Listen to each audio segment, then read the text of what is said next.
Good morning, everyone, and thank you for joining us. My name is Jason Cogdell. I'm here with Chris McCauley. We're the benefits attorneys for ProBenefits and are happy to be with you today for our 8th edition of the client webinar series for 2016. Our topic today, a topic that has been very popular so far this year and a key compliance topic. We'll be giving you an update on summary plan descriptions generally, both ERISA and non-ERISA plans, including tax benefit plans like Section 125 plans and HRA plans. And we'll also provide an update on Department of Labor enforcement efforts, and I'll show you a sample audit letter. This session has been born from key questions and concerns of employers throughout 2016. On the map of key compliance issues in 2016, and the same map will apply for 2017,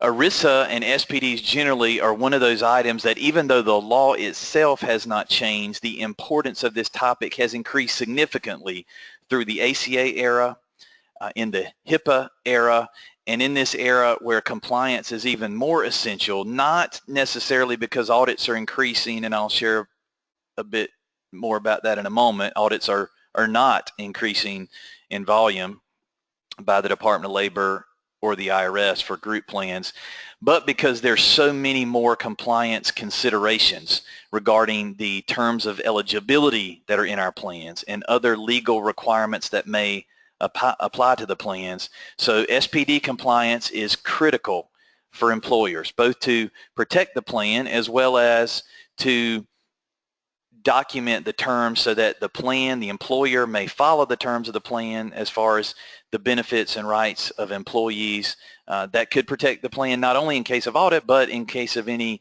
dispute from a current or former plan participant. So summary plan descriptions, SPDs, remain a bedrock basic of benefits compliance. Plans must have SPDs. They must be current and compliant with not only the rules but also the way the plan is currently designed. As always in our webinars, we will provide a copy of the slides and a YouTube version of the recording in case it would be helpful to a member of your team who may not be attending today. Also, your questions are welcome. The best way to submit questions is through the question box on the control panel. Part of our session today is Chris and I are going to cover a series of frequently asked questions about SPDs, and we may get to some of your questions that way, but we'll try to cover all questions during or after the webinar, and your questions following the webinar are welcome as well. And if you listen today and you want to see a sample document, if you want to have an ERISA one-page compliance checklist, or if you want more information on any topic that I or Chris referenced today, we'll be happy to share with you. To set the context for where we stand in terms of enforcement, and a lot of individuals right now, particularly in HR, and the same would be true of advisors, ask us and ask others who are involved in benefits compliance, what's going on with the DOL? One of the things we hear a lot is that HR people are being bombarded with advertisements or bulletins from certain organizations that say audits are increasing, the Department of Labor has hired more people, your company's going to be audited, what are you doing about it? And some people may use that scare tactic to try to sell something. Others may just be trying to get the attention of HR for some other purpose besides benefits compliance. But the truth, what we are seeing, what we believe to be the truth, is that Department of Labor audits are not increasing. The volume of them is not increasing.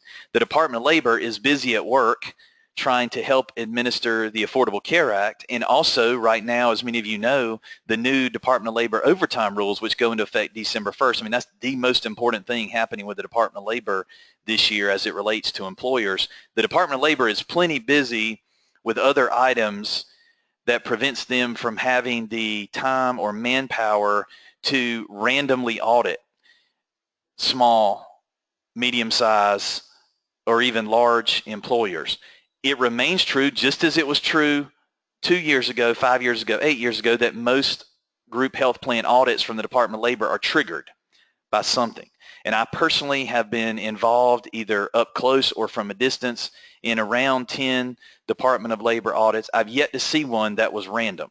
In each case, even though the Department of Labor will not tell you why the audit was triggered, it was triggered by something: a health plan complaint, claims and appeals complaint, a COBRA complaint by a current or former participant, a Form 5500 deficiency or failure to file a Form 5500, a retirement plan audit that while they're auditing the retirement plan, they see some compliance issues, they decide to cross over and look at the group health plan as well. So both on the DOL retirement side and the health side, we're not really seeing random audits of group health plans. So that's good news for all of us.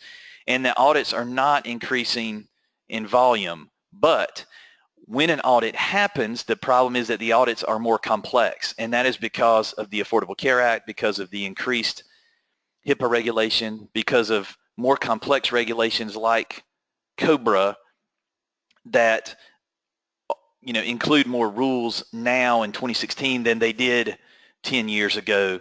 As an example, I'm going to put on the slide, if you'll bear with me for just a moment, I'm going to show you a sample group audit letter. This letter from the Department of Labor was used for an employer to audit the group health plan for the year 2014. This is a 2015 letter, but the 2016 versions look the same. And I'm going to scroll down because this is the initial document request that the Department of Labor would provide to an employer at the beginning of a group health plan audit. If you were to look at one of these letters pre-ACA, the letter would look the same, except the number of document requests would have been somewhere in the range of 12 to 16. No big change on the first page. You'll see number 1, plan document. I don't know if that's legible. I hope it is. I wasn't able to highlight it. Plan document, master contract, certificate of coverage. Number 2, summary plan description, benefit booklets, and/or wrap documents, which we'll talk about more in a moment.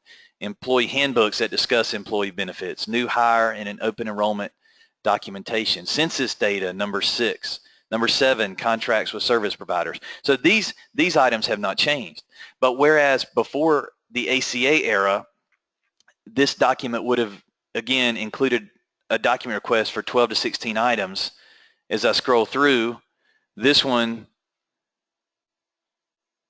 is 8 pages, and the number of document requests is 37. Now, actually, it's really 33. They misnumbered by 4, so it's really 33. But what that shows is that the document requests have more than doubled because we've got ACA items, COBRA items, HIPAA items. You'll see that the last one, number 37, in accordance with COBRA, please provide the following: a sample notice, election notice, documents that list all COBRA notices mailed, all beneficiaries on COBRA, records relating to premium payments. So that's very detailed information regarding COBRA. The same is true for HIPAA. The same is true for ACA. In the interest of time, I'm not going to go through all these items, but I want to make the point that even though your organization is no more likely to be audited today than it was in 2010 when the ACA was passed, or 2008, 2 years before the ACA was passed, the issue is that when organizations are audited, the audits are more complex, they're more lengthy, more costly because of the time involved. And because of that, that heightens the need for us to comply, so that in the event that your organization is audited, back to the first page, you've got these documents in place, you've got SPDs for your plan, you've got claims records in place, you've got contracts in place, so that you can provide the Department of Labor what they need and hopefully resolve the audit efficiently, rather than not having the documents, not complying with the SPD rules, and then the Department of Labor digging more deeply into what's going on. If anyone would like to see a copy of that or any group health plan audit letter, we'll be happy to share it with you. As listed there at the bottom of the slide, our goal at ProBenefits, because we're not in the private practice of assisting employers with audits, frankly, we hope you don't get audited, and that's what we're pulling for. We want to help ensure that doesn't happen. A separate training session that Chris and I lead from time to time is what employers need to know about audits and how to prevent them. That's not what we're doing today, but that is something we are happy to talk to you about. Our goal is to keep you informed not only on what the technical rules are, but what the best practices are so that your organization can be best prepared to deal with what may come. But let's prevent an audit by having the SPD in place, by distributing the SPDs when required, and Chris will talk about that, and making sure that we dot the I's and cross the T's so that hopefully we're not audited, and then if we are, we've got the documents in place. Chris? Thanks, Jason. I wanted to start off just with this ERISA overview, which we include on many of our ERISA webinars, just so we get an idea of what plans we're talking about today in terms of ERISA and the SPDs that are required. And so this is really just the main elements of an ERISA plan and the questions you need to ask to determine whether ERISA actually applies. Is there a plan in place? Is that plan established or maintained by the employer? And we're going to talk about that element a little bit with voluntary plans later in the presentation. Does the plan offer the type of benefits listed in ERISA? And on the next slide, we're going to show some of those benefits. If the answer is yes to all of those questions above, then ERISA and ERISA's requirements apply, including the SPD requirement and Form 5500 requirements. If ERISA applies, then other related laws may apply depending on the types of plan, COBRA, HIPAA. Really, the only full exemptions are for church entities and government entities. So those entities can offer group plans that are not subject to ERISA, but any other employer, the group plans they offer are likely subject to ERISA if they satisfy the three elements here on this slide.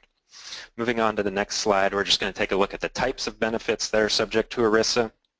Again, I'm not going to go through all of these.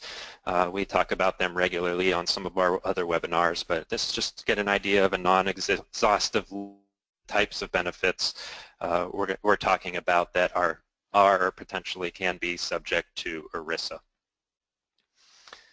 And with that brief background, I want to jump into the legal document requirements.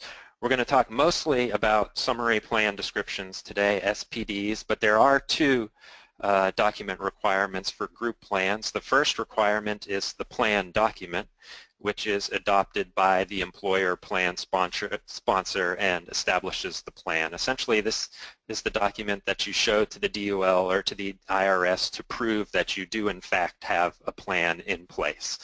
So that's the plan document requirement. It's typically adopted by the plan sponsor, executed, and simply kept on files with other important company documents.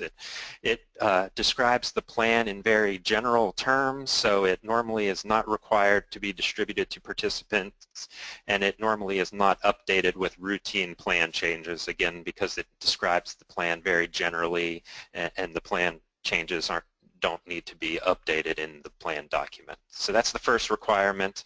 I just wanted to note that briefly before we get into summary plan descriptions, which is the second requirement. The SPD that is the requirement that provides participants with an understanding of their rights and responsibilities under the plan. It does have format requirements. The main format requirement is that the SPD be written in plain language, easily understandable for the participant. Oftentimes that's not easy to do considering how complex many of these benefits are, but that is a format requirement that the SPD should be easy to understand for participants. It should also be kept on file by the employer. It's important that the employer do keep both the SPD and plan document on file, even if they're drafted by a third party, because those documents, if they're ever required to be produced, the liability to produce them lies with the plan sponsor. So even if they're drafted by a third party, the employer should keep them in their files. The SPD also needs to be distributed to plan participants. That in all circumstances can be done by hard copy, either hand delivery or mail, and in some cases it can be done electronically if the distribution meets the DOL safe harbor. In short, any employees that have access to a computer while at work can receive the SPD electronically. Employees that do not have access to a computer at work may be able to receive the SPD electronically, but other requirements need to be met if the employees don't have access to a computer at work. Chris, quick word there. One of the common questions we get is, what do employers need to do to use electronic distribution? Technically speaking, the employer should get advance consent from the employee, which is really easy to do with a simple one-page form, and there's a template that's pretty good, because once the employee consents in writing to receive SPDs or any applicable notices electronically, that consent is good for the rest of employment. So, one best practice that employers may like to use that want to distribute things via email or intranet is just to go ahead and get the consent, and then that's just in place, and you can use that going forward. Because clearly we're in the electronic era. It's just that the law has not yet caught up with technology. Certainly we're in an era where even employees that work in plant facilities probably have a smartphone in their back pocket or close at hand. Electronic distribution is much different now than it was 10 years ago. The law hasn't caught up, so employers just need to take these best practice steps to be able to distribute electronically. Yeah, and then after distribution, anytime the plan is updated, the document should be updated. The summary plan description provides a much more detailed description of the plan than the plan document. So often, anytime changes are made, that means that the SPD needs to be updated as well. And once updated, those updated documents should again be provided to participants. In terms of the content that actually needs to be in the SPD, before I get to ERISA content requirements, I first wanted to take a look at tax benefit plans, because this is often a source of confusion.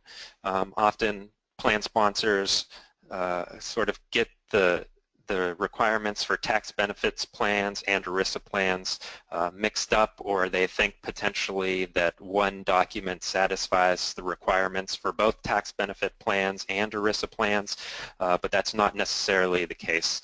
Tax benefit plans, 125 plans, cafeteria plans, whatever you want to call them, they have their own plan document requirements that must meet IRS rules, and essentially those tax benefit plans need their own documents and SPDs, even though they're not subject to ERISA. And it's just important to note that those tax benefit plans are separate from the component benefits. So even though a health benefit may be included in the Section 125 plan, they both need separate documents. The tax benefit plan and the component benefit have different requirements. So before talking about ERISA, I just wanted to point out that tax benefit plans have their own legal document requirements from the IRS.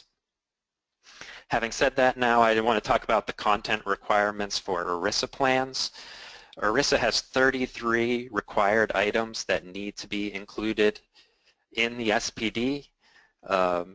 We do have a list of those items. If you want, just let us know and we can provide that to you, the full list of 33 required items. Some common items include identification of the plan administrator, claims and appeals procedures, the formal ERISA plan name, plan number, and plan year. So these are some common items, some important items of the 33 required items. In addition to what's listed here, the benefits obviously need to be described in the SPD, and COBRA, often continuation coverage, also is included. But again, 33 required items. If you want to see the full list, we're happy to provide that. So once you know that your SPD needs to have 33 required items, how do you go about satisfying that requirement? In the absence of a formal SPD or wrap SPD, what most plans are relying on, and many plans that exist are in fact relying on the carrier booklets that are provided by the carrier to plan participants. So the carrier distributes their carrier booklets to plan participants, and that is what many employers are using as the plan SPD because it gives a pretty good summary of the benefits that are being offered under the plan. The carrier booklets are generally substantially compliant with ERISA. They normally have somewhere in the neighborhood of 25 to 28 of the 33 required items, but generally they're not fully compliant. Some of them may be, but for the most part, most of the carrier booklets fall a couple items short of a fully compliant SPD with all 33 required items. So how do you go about satisfying the 33 requirements if you have the carrier booklets but are missing a few items? Well, that's where the WRAP SPD comes in place. If you've heard the term WRAP SPD before, the basic purpose of the WRAP SPD is to supplement the carrier booklet to add those additional items and ensure that all 33 required items are included in the SPD. So a WRAP SPD, if it's adopted by the plan, stands on top of the carrier booklet, supplements the carrier booklet, and the two of those documents combined act as the fully compliant ERISA SPD. So that's the main purpose of a WRAP SPD. We're going to take a look at one in a bit here, but that's the main purpose. That's how you go about satisfying the content requirements. If you have the carrier booklets, you also adopt a WRAP SPD to supplement the carrier booklets. We've talked about it on other webinars, but a secondary purpose of the WRAP SPD is to combine all benefits, all ERISA benefits into one SPD for administrative purposes, including Form 5500 filings. This is what's called a consolidated WRAP. You can consolidate all of your ERISA benefits into one ERISA plan for administration and 5500 filing purposes. Chris, quick question. If ERISA requires 33 items and the carriers are providing the booklets, why do the carriers not try to comply with the list of 33? The main reason for that is they don't have to.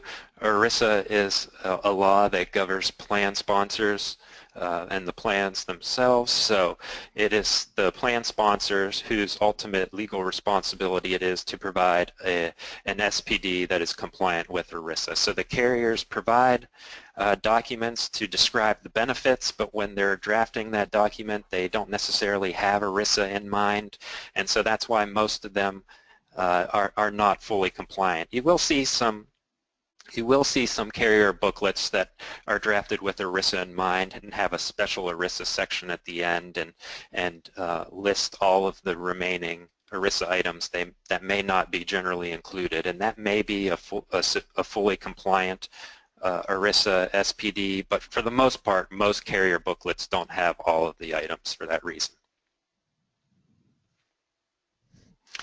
At ProBenefits, we have a WRAP SPD solution if you are in need of a WRAP SPD, and I think we're going to take a look at it.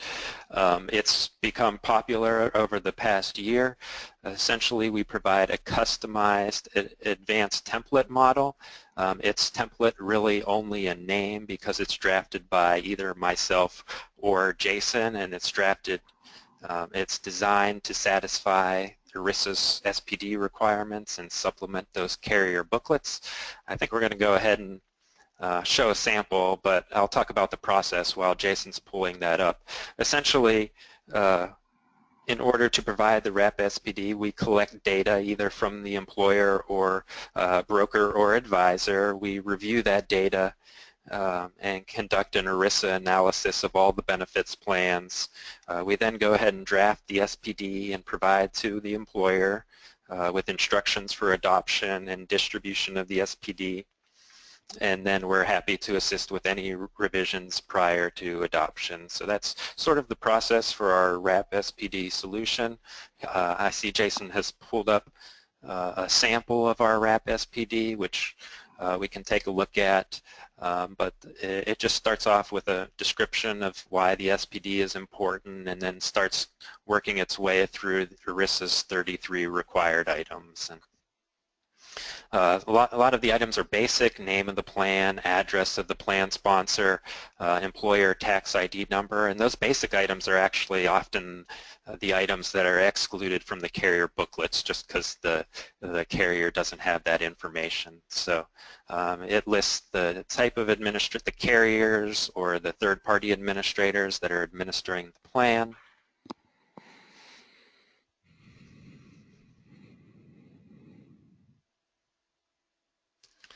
Yeah, we're scrolling through the funding, how benefits are paid, the plan year, which is often an item that gets updated, but the plan, if it changes, the SPD would require updated if the plan year changes. You can see the eligibility description here. Eligibility is one of the items that needs to be described in the SPD. Enrollment, how employees enroll, how they pay for their benefits, when benefits terminate, description of continuation coverage for group health plans.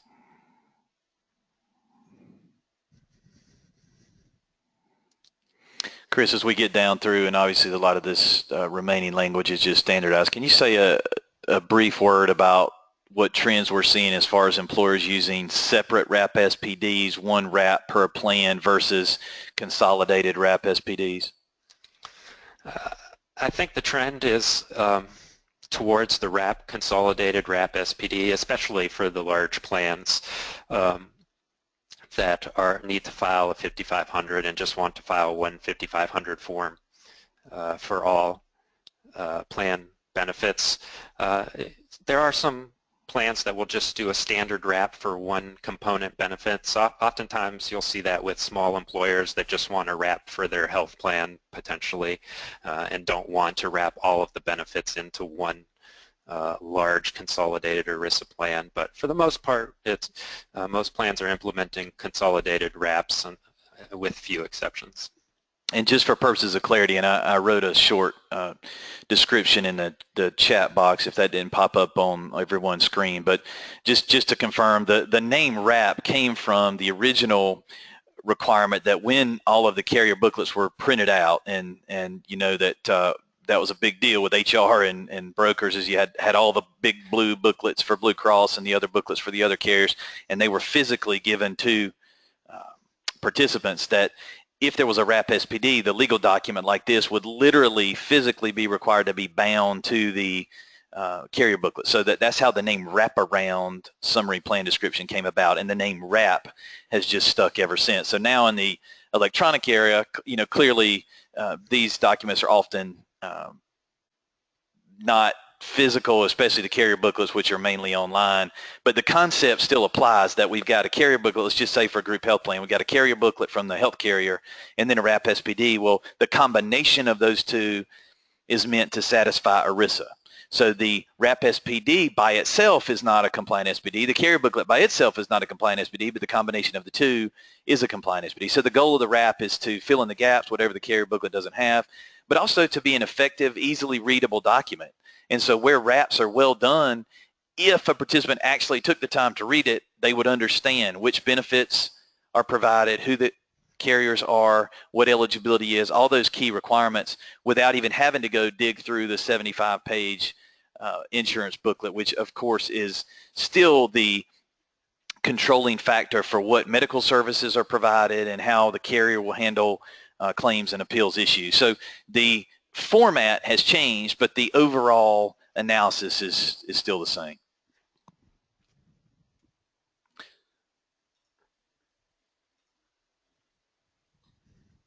Okay, Chris, I'm going back to the slides here, and if you want any more information on our WRAP SPD services or related Form 5500 services, Chris will be happy to provide that to you. What we're going to do now in the next few moments is go through, we have identified 5 hot topics, 5 frequently asked questions from employers on this topic. So we're going to go through these. I know that a bunch of questions have been popping in. We'll try to mix those in at the end as well. But I'm going to ask the question, Chris, if you will answer, and we'll start with the one on the slide. That is, we, employer, have only 30 participants in one or more health and welfare plans, do we need an SPD for those plans? The technical answer is yes. The SPD requirement applies to all ERISA plans, no matter how many participants, unlike the 5,500 requirement, which has a under 100 participant exception. There is no exception for small plans for the SPD. So technically, the correct legal answer is yes, your SPD, an SPD is needed for your plan. However, there are certainly practical considerations here, and many small employers elect not to use a wrap SPD and rely on the carrier booklet. So they do have an SPD, especially small plans are using the carrier booklet as the SPD, but they don't want to expend the time and expense for a wrap SPD, which could potentially be expensive for a small employer, and so simply they're relying on the SPD. And I know Jason has been a part of some audits, especially for small plans, and I know in at least one occasion one of the small plans didn't have a fully compliant ERISA SPD. They were relying on the carrier booklet, and the DOL pointed out that they didn't have a fully compliant SPD, but they didn't assess any penalties for failing to have the SPD. Essentially what they said was just go ahead and fix the SPD moving forward. We're not going to assess a penalty. So I think there are practical business considerations when determining whether a small employer should implement a wrap SPD. Second question, do voluntary worksite benefits need an SPD? The answer to that question is it depends. Again, back to one of our original slides, the question is to whether the plan is subject to ERISA because it's established and maintained by the employer. There is a voluntary exemption from ERISA. The voluntary definition is for the DOL uses is not the same definition that many plans or advisors use. Many plans or advisors consider a plan voluntary if the employee pays 100% of the premium. That's not exactly the definition that the DOL uses. Essentially, the exemption would apply if the employer's activity is limited to allowing the carrier to advertise to participants, collecting premiums post-tax from participants, and then providing those premiums to the carrier. So if the employer action in the plan is limited to those three items or those three actions, then it likely the benefit is not subject to ERISA and doesn't necessarily need an SPD. If the employer involvement goes beyond that, if the employer assists participants with claims, if the employer allows participants to pre-tax premiums through a 125 plan, or if the employer further promotes the benefits in any other way, then likely the exemption doesn't apply and those benefits are subject to ERISA. So just thinking about an AFLAC plan, accident plan, which may be a voluntary plan or may not be a voluntary plan, you want to think about what is the employer involvement in the plan.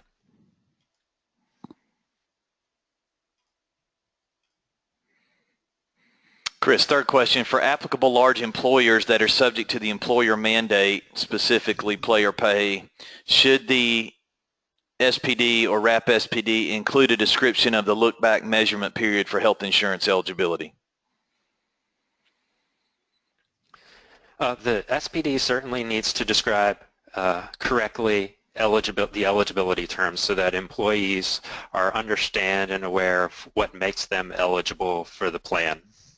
And it's at least recommended to have a general reference to the look-back measurement period for employees so that they know that this look-back measurement approach does exist. One of the problems with including details in the SPD is that, as we talked about before, the plain text and easily understandable format requirements for the SPD are difficult to satisfy when describing look-back measurements periods. If you were going to include a full description of all the details, it would likely be several pages and not necessarily be easily understandable for the participant. So the full details may not necessarily need to be included in the SPD, but some reference just to the measurement period probably should be included so that employees are aware of the measurement period for eligibility purposes. Well said, Chris, and just for purposes of clarity, because some of the questions submitted have had to do with the difference between under 50 and over 50 employers, just for purposes of clarity, an employer that in the prior calendar year had fewer than 50 full-time employees plus equivalents is not an applicable large employer for the current year, is not subject to player pay. So the 30-hour rule, as an example, and the look-back measurement method doesn't apply to the small employer. Now, the small employer may still have to follow the 30-hour rule because of the carrier contract or state law, depending on what state the organization is in. But for instance, an employer that's an under 50 employer not subject to player pay would certainly not want to put language about the look-back measurement period in the same way that a large employer that is using the look-back measurement period would not want to ignore that in the SPD, because eligibility being correct in writing in the SPD is just about as critical a compliance rule as there is, because as one of our benefit attorney colleagues likes to say, we can never forget that the E in ERISA stands for employee, not employer. And that means if there's any conflict as to what's eligible or who is eligible in the plan, is going to be resolved in favor of the employee. So to avoid any conflict or ambiguity, the plan needs to be very descriptive, very clear in writing, who is eligible, who's not, what is eligible, what is not eligible, so that there are no ambiguities that cause potential problems for employers down the road. Question number 4, Chris, they're getting more difficult. What about spousal exclusions? Either the full spousal exclusion that spouses cannot enroll in the plan, employees cannot enroll spouses in the plan no matter what, or partial exclusions, the most popular of which is employee cannot enroll the spouse if spouse has other group coverage. If the employer has either one of those or any of the other spousal eligibility rules, should those rules be documented in the WRAP SPD? Yes, they should be included in the SPD. There are some considerations here. One consideration is what exactly the carrier booklet says about these types of exclusions. Oftentimes the carrier won't include language about the exclusions, or will only include a full exclusion rather than a partial exclusion. And so it's important to note these exclusions in the eligibility section in the WRAP SPD. And the WRAP SPD can be drafted so that for eligibility purposes, the WRAP SPD controls. So if there's a spousal exclusion in the WRAP SPD, but it's not necessarily in the carrier booklet, the WRAP SPD would be drafted to say that for spousal exclusion purposes, this WRAP SPD controls. So including that information so that participants are aware of the exclusion in the SPD is a good practice. 5th question, Chris, does a health savings account need an SPD? Generally, no. Almost all HSAs are not subject to ERISA and thus exempt from SPD requirements. There's only very, very rare circumstances where an HSA is subject to ERISA if the employer is limiting the types of expenses the employee can use the HSA for, or if they're heavily involved in terms of how the funds are invested, but oftentimes that's not the case. One of the big benefits for employers of HSAs is that they give the money to the employee and get out of the way, and that's the case in 99% of the HSAs, which makes them exempt from ERISA and not subject to the SPD requirement. Of the questions submitted, and I think I've answered most or all of them in writing so far, but one of the good questions submitted is, let's say we've got one or more health and welfare plans.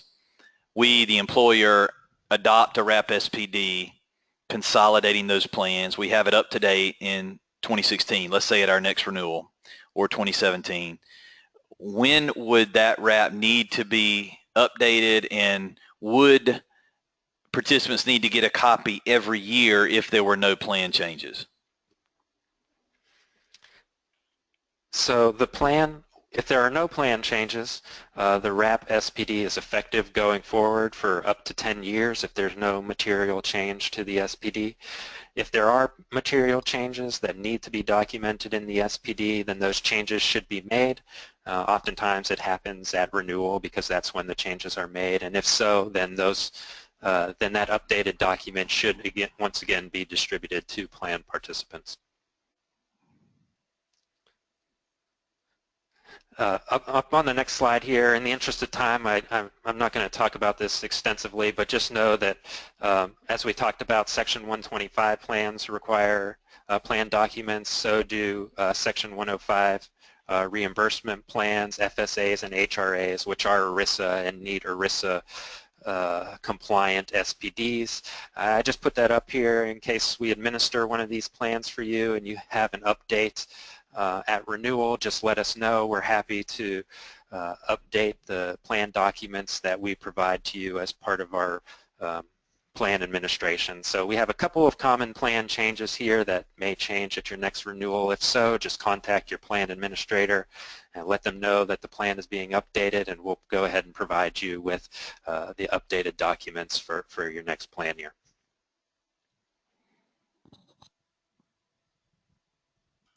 Thanks, Chris. We certainly pride ourselves on being diligent with the SPDs that we provide for the plans administered by ProBenefits. We have specific 125 services, both for premium only 125 and FSA plans, and we feel good about these SPDs and our efforts to help employers comply in those areas, as well as ERISA. And as Chris said earlier, our ERISA services have really grown in the past few years. We started with Form 5500 prep, and we're doing that for a few hundred employers, and we're doing a ton of wrap SPDs, and we'll be happy to assist you if we can be helpful.